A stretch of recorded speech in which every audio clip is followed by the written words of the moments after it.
Tchad, par l'entremise du ministère du Développement agricole et avec le soutien financier de la Banque mondiale, a mis en place le projet de renforcement de la résilience climatique et de la productivité agricole durable PROPAD. Le PROPAD intègre les dimensions économiques, sociales et environnementales qui sont les trois dimensions du développement durable et s'attaque conjointement aux défis de la sécurité alimentaire et climatique.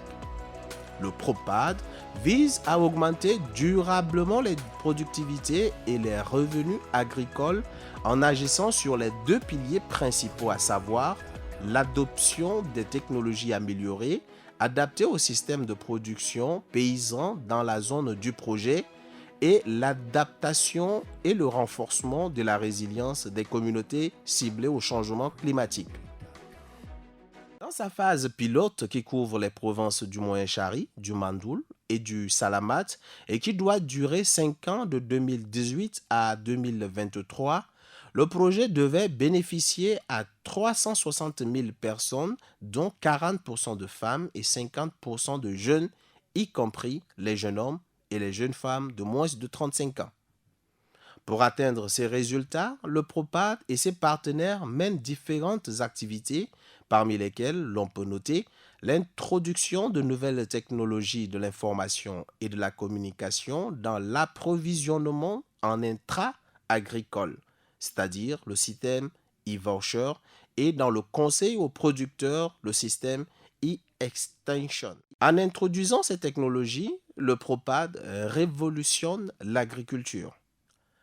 En effet, avec le système e-voucher, le PROPAD a enrôlé en 2020 plus de 15 000 producteurs dans les cantons Balimba et Danamadi dans le Moyen-Chari, les cantons Bedaya et Benjondo dans le Mandoul et le canton Emat dans le Salamat. Au cours de la campagne agricole 2021, au total, 3 869 producteurs ont reçu des semences, c'est-à-dire de maïs, de sorgho, d'arachide et de sésame, de l'engrais NPK et des produits phytosanitaires subventionnés à hauteur de 80% par le PROPAD. Ces intrants ont permis aux producteurs d'embraver leurs champs. Merci.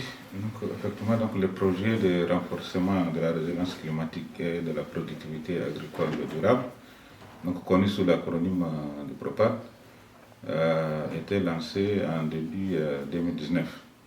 Donc à l'heure d'aujourd'hui, on finit la 3e année. Et, autrement dit, comme vous venez de le dire, nous sommes pratiquement pendant la période à mi-parcours. Donc aujourd'hui, les résultats sont très encourageants, ce que nous avons enregistré. Pourquoi? Parce que nous avons pu lancer et mettre en œuvre presque toutes les activités phares du projet.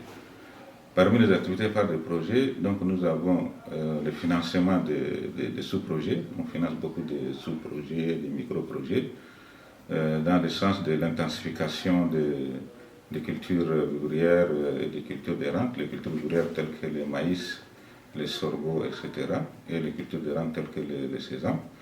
Et nous finançons également des sous-projets des AGR, des activités génératrices du revenu, telles que les transformations donc des produits agricoles, etc.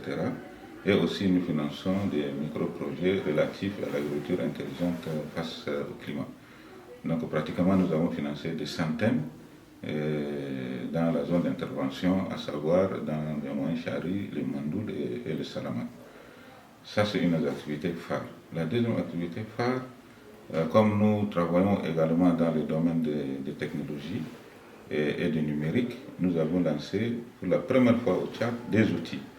Donc, il y a un outil qu'on appelle e-extension, qui est relatif à la vulgarisation agricole par la voie numérique. Le deuxième outil, c'est le e-voucher.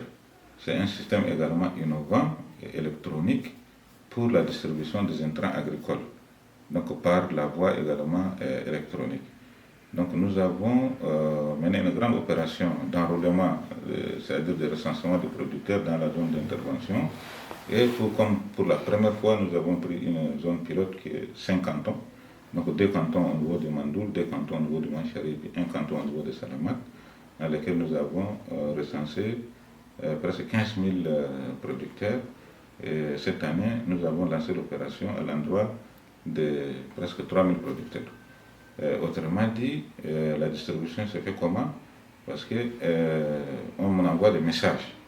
On envoie des messages à travers un serveur basé ici en Niamey.